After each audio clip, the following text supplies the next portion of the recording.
ಮುಂದಿನ ಪದ್ಯದಲ್ಲಿ ಜಗನ್ನಾಥದಾಸರು ಭಾರತೀ ದೇವಿಯರನ್ನ ಸ್ತೋತ್ರ ಮಾಡ್ತಾ ಇದ್ದಾರೆ. ಆ ಸ್ತೋತ್ರ ಹೀಗಿದೆ. ಕೃತಿರಮಣ ಪ್ರದ್ಯುಮ್ನ ನಂದನೆ ಚತುರವಿಂಶತಿ ತತ್ವಪತಿ ದೇವತೆಗಳಿಗೆ ಗುರುವೆನಿಸೂತೀಹ ಮಾರುತನ ನಿಜ ಪತ್ನಿ ಸತತ ಹರಿಯಲಿ ಗುರುಗಳಲ್ಲಿ ಸದ್ರತಿಯ ಪಾಲಿಸಿ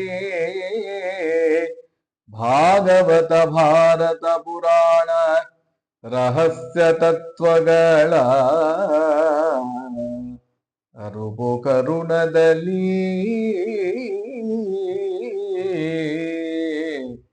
ಕೃತಿರಮಣ ಪ್ರದ್ಯುಮ್ನ ನಂದನೆ. ಕೃತಿರಮಣ ಪ್ರದ್ಯುಮ್ನ ನಂದನೆ ಚತುರವಿಂಶತಿ ತತ್ವಪತಿ ದೇವತೆಗಳಿಗೆ ಗುರುವೆನಿಸುತಿಹ ಮಾರುತನ ನಿಜ ಪತ್ನಿ ಸತತ ಹರಿಯಲಿ ಗುರುಗಳಲ್ಲಿ ಸದ್ರತಿಯ ಪಾಲಿಸಿ ಭಾಗವತ ಭಾರತ ಪುರಾಣ ರಹಸ್ಯ ತತ್ವಗಳ ಅರುಪು ಕರುಣದಲ್ಲಿ ಅಂತ ಭಾರತೀ ದೇವಿಯರನ್ನ ಸ್ತೋತ್ರ ಮಾಡ್ತಾ ಇದ್ದಾರೆ. ಮೊದಲಿಗೆ ವಿಶೇಷಣವನ್ನ ಕೊಟ್ಟರು. ಕೃತಿರಮಣ ಪ್ರದ್ಯುಮ್ನ ನಂದನೆ. ಭಗವಂತ ಒಟ್ಟು 5 ರೂಪಗಳನ್ನ ತಾನು ಸ್ವೀಕಾರ ಮಾಡಿದ್ದಾನೆ. ಪಂಚರೂಪಗಳು: ಅನಿರುದ್ಧ, ಪ್ರದ್ಯುಮ್ನ, ಸಂಕರ್ಷಣ, ವಾಸುದೇವ, ನಾರಾಯಣ ಅಂತ. ಭಗವಂತನ 5 ರೂಪಗಳಿಗೆ 5 ಲಕ್ಷ್ಮೀ ರೂಪಗಳನ್ನ ಇಟ್ಕೊಳ್ಬೇಕು. ಲಕ್ಷ್ಮೀದೇವಿಯೂ ಕೂಡ ತಾನು 5 ರೂಪಗಳನ್ನ ಸ್ವೀಕಾರ ಮಾಡಿದ್ದಾಳೆ. ಒಂದು ಶಾಂತಿ, ಇನ್ನೊಂದು ಕೃತಿ, ಜಯ, ಮಾಯಾ ಮತ್ತೆ ಲಕ್ಷ್ಮಿ ಅಂತ 5 ರೂಪಗಳನ್ನ ಲಕ್ಷ್ಮೀದೇವಿ ತಾನು ಸ್ವೀಕಾರ ಮಾಡಿದ್ದಾಳೆ. ಅದರಲ್ಲಿ ಇದು ಬ್ರಹ್ಮಾಂಡದ ಹೊರಗಿನ ಸೃಷ್ಟಿಯನ್ನ ಹೇಳ್ತಾ ಇರತಕ್ಕಂತಹ ವಿಷಯ. ಆ ಬ್ರಹ್ಮಾಂಡದ ಹೊರಗೆ ಆಗಬೇಕಾದ್ರೆ, ಸೃಷ್ಟಿ ಆಗಬೇಕಾದ್ರೆ ಜಯ ಮತ್ತೆ ಸಂಕರ್ಷಣದಿಂದ ವಾಯುದೇವರು ಅವತಾರವನ್ನ ಮಾಡಿದ್ದಾರೆ. ಅವರಿಗೆ ಹೆಸರು ಸೂತ್ರ ಅಂತ ಕರೀತಾ ಇದ್ದಾರೆ. ಹಾಗೆ ಈ ಕೃತಿ ಮತ್ತೆ ಪ್ರದ್ಯುಮ್ನ ರೂಪಿ ಪರಮಾತ್ಮನಿಂದ ಕೃತಿ ದೇವಿಯಲ್ಲಿ ಅವತಾರ ಮಾಡಿರ್ತಕ್ಕಂಥವರು ಭಾರತೀ ದೇವಿಯರು. ಅದಕ್ಕೆ ಕೃತಿರಮಣ ಪ್ರದ್ಯುಮ್ನ ನಂದನೆ, ಕೃತಿಪತಿಯಾಗಿರ್ತಕ್ಕಂತಹ ಪ್ರದ್ಯುಮ್ನ ನಾಮಕ ಪರಮಾತ್ಮನ ಪುತ್ರಿಯಾಗಿ ಅವತಾರವನ್ನ ಮಾಡಿರ್ತಕ್ಕಂಥವಳೇ. ಮತ್ತೆ ಯಾರು ನೀನು ಅಂತಂದ್ರೆ, ಚತುರವಿಂಶತಿ ತತ್ವಪತಿ ದೇವತೆಗಳಿಗೆ ಗುರುವೆನಿಸುತಿಹ ಮಾರುತನ ನಿಜ ಪತ್ನಿ. ವಾಯುದೇವರೇನಿದ್ದಾರೆ ಇವರು 24 ತತ್ವಕ್ಕೆ ಅಭಿಮಾನಿಗಳಾಗಿರ್ತಕ್ಕಂತಹ ದೇವತೆಗಳಿಗೂ ಗುರುಗಳಾಗಿದ್ದಾರೆ. ಯಾವುದು 24 ತತ್ವಗಳು? ಪಂಚ ಜ್ಞಾನೇಂದ್ರಿಯ, ಪಂಚ ಕರ್ಮೇಂದ್ರಿಯ, ಪಂಚಭೂತಗಳು, ಪಂಚ ತನ್ಮಾತ್ರಗಳು, ಒಂದು ಮಹತ್ತತ್ವ, ಅಹಂಕಾರ ತತ್ವ, ಬುದ್ಧಿ, ಮನಸ್ಸು. ಇಷ್ಟನ್ನ ಇಟ್ಕೊಂಡಾಗ 24 ತತ್ವಗಳಾಗುತ್ತೆ.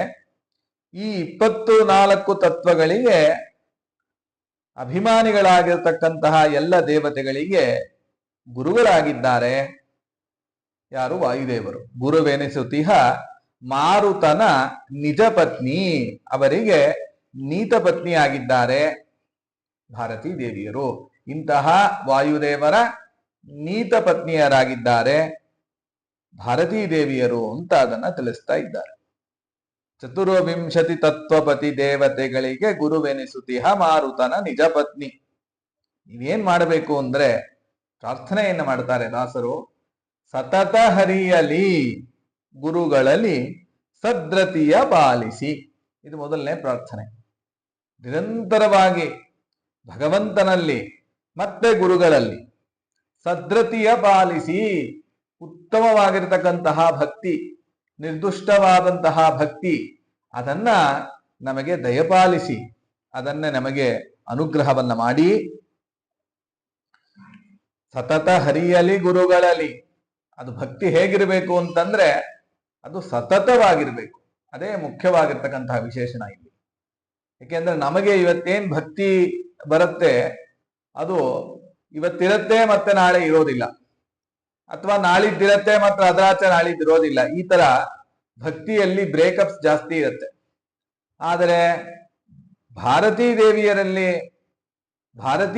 ಅನುಗ್ರಹ ನಮಗೆ ಆದಾಗ ಆ ಭಕ್ತಿ ಹೇಗೆ ಬರುತ್ತೆ ಅಂತಂದ್ರೆ ಸತತವಾಗಿಯೂ ಬರುತ್ತೆ. ಹಾಗೆ ಬರ್ಲಿ ಅಂತ ಪ್ರಾರ್ಥನೆಯನ್ನು ಮಾಡಬೇಕು. ಅದನ್ನ ದಾಸರು ಮಾಡ್ತಾ ಇದ್ದಾರೆ. ಸತತ ಹರಿಯಲಿ ಗುರುಗಳಲ್ಲಿ. ಮತ್ತೆ ಭಗವಂತನಲ್ಲಿ ಮಾತ್ರ ಭಕ್ತಿ ಅಷ್ಟೇ ಅಲ್ಲ, ಭಗವದ್ ಭಕ್ತರಲ್ಲೂ ಕೂಡ ಭಕ್ತಿಯನ್ನ ಅವಶ್ಯವಾಗಿ ಮಾಡಲೇಬೇಕು.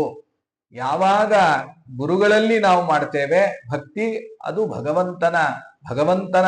ಭಗವಂತನಲ್ಲಿ ಭಕ್ತಿಗೆ ಅದು ಕಾರಣ ಆಗತ್ತೆ. ಮುಕುಂದ ಭಕ್ತಿ ಗುರುಭಕ್ತಿ ಜಾಯೈ ಅಂತ ತಿಳಿಸಿದ ಹಾಗೆ ಗುರುಗಳ ಭಕ್ತಿಯಿಂದ ಹುಟ್ಟಬೇಕಾಗಿರ್ತಕ್ಕಂಥದ್ದು ಭಗವಂತನಲ್ಲಿ ಭಕ್ತಿ.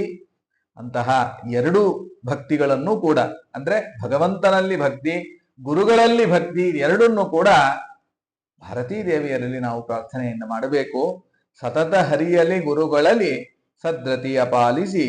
ಮತ್ ನೀವೇನ್ ಮಾಡಬೇಕು ಅಂದ್ರೆ ಭಾಗವತ ಭಾರತ ಪುರಾಣ ರಹಸ್ಯ ತತ್ವಗಳ ಭಾಗವತ ಶ್ರೀಮದ್ ಭಾಗವತ ಗ್ರಂಥದಲ್ಲಿ, ಮಹಾಭಾರತದಲ್ಲಿ, ಮತ್ತೆ ಪುರಾಣಗಳು 18 ಅಷ್ಟಾದಶ ಪುರಾಣಗಳಿದೆಯಲ್ಲ, 18 ಪುರಾಣಗಳಲ್ಲಿ ಹೇಳಿರ್ತಕ್ಕಂತಹ ಎಲ್ಲ ರಹಸ್ಯ ತತ್ವಗಳನ್ನ, ಅಂದ್ರೆ ರಹಸ್ಯ ಪ್ರಮೇಯಗಳನ್ನ ಅರೂಪು ಕರುಣದಲ್ಲಿ ತುಂಬಾ ಕಾರುಣ್ಯದಿಂದ ನಮಗೆ ಅದನ್ನ ನೀವು ತಿಳಿಸಿಕೊಡಿ.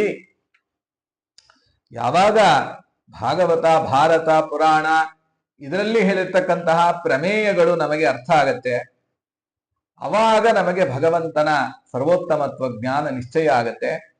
ಅವಾಗ ಭಗವಂತನಲ್ಲಿ ಭಕ್ತಿ ತುಂಬಾ ವೃದ್ಧಿ ಆಗತ್ತೆ. ಆದ್ರಿಂದ ಆ ರಹಸ್ಯ ತತ್ವಗಳನ್ನೆಲ್ಲ ನಮಗೆ ಮೊದಲು ಉಪದೇಶ ಮಾಡಿ ಅಂತ ಭಾರತೀ ದೇವಿಯರಲ್ಲಿ ಮುಖ್ಯವಾಗಿ ಪ್ರಾರ್ಥನೆಯನ್ನ ಮಾಡ್ತಾ ಇದ್ದಾರೆ. ಅದಕ್ಕೆ ಗೋಪಾಲದಾಸರಂದಿದ್ದು ಭಾರತಿ ಭಕುತಿಯನ್ನು ಕೊಡುವುದು ಮಾರುತ ಸತಿ ನೀನು ಅಂತ ಗೋಪಾಲದಾಸರು ಪ್ರಾರ್ಥನೆಯನ್ನ ಮಾಡಿದ್ದಾರೆ. ಭಕ್ತಿಗೆ ಅಭಿಮಾನಿಯಾಗಿರ್ತಕ್ಕಂಥವರು ಭಾರತಿ. ಯಾಕೆ ಭಾರತಿ ಅಂತ ಹೆಸರು ಅಂತಂದ್ರೆ ಭಾರತ, ಭಾ ಅಂತಂದ್ರೆ ಪರಮಾತ್ಮ,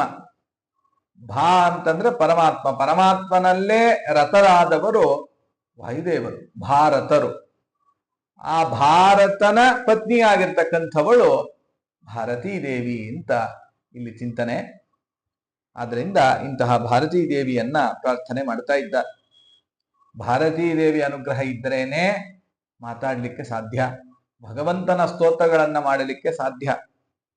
ಒಬ್ಬ ಮೂಕನಾದವನು ವಾಗ್ಮಿ ಆಗ್ತಾನೆ ಯಾವಾಗ ಭಾರತೀ ದೇವಿಯ ಅನುಗ್ರಹ ಇದ್ದರೆ. ಭಾರತೀ ದೇವಿಯ ಅನುಗ್ರಹ ಇಲ್ಲ ಅಂತಂತಾದ್ರೆ ವಾಗ್ಮಿಯೂ ಕೂಡ ಮೂಕನಾಗಿ ಬಿಡ್ತಾನೆ.